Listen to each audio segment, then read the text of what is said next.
रात के समय में सड़क बिल्कुल सुनसान था। अचानक गाड़ी का टायर पंचर हो जाने से सीमा बहुत डर रही थी। वह गाड़ी से निकलकर खड़ी हो गई ताकि किसी से मदद मांग सके। दूर से उसे एक मोटरसाइकिल आती दिखी। वह समझ नहीं पा रही थी कि उस मोटरसाइकिल वाले को रोके या नहीं। मोटरसाइकिल वाला खुद ही रुक गया।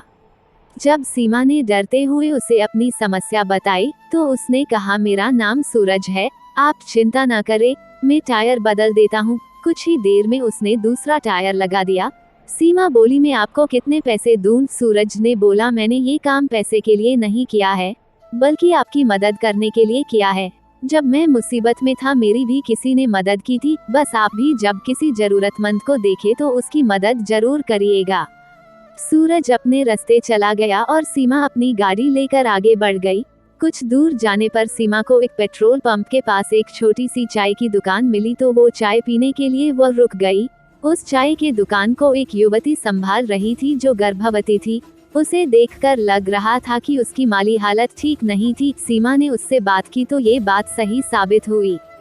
सीमा ने चाय पीने के बाद 100 का नोट दिया और जब तक वो युवती पैसे लाती तब तक सीमा अपनी गाड़ी लेकर चली गई थी। उस युवती को कुछ समझ में नहीं आया।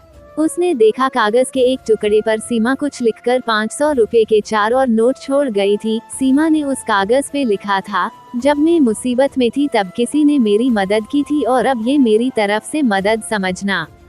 वो युवती जानती थी कि उसका पति किस तरह दिन रात मेहनत करके अपने बच्चे के लिए पैसे जमा कर रहा है। जब वो युवती घर लौटी तो उसने देखा कि उसका पति काम से आकर थककर सो गया था।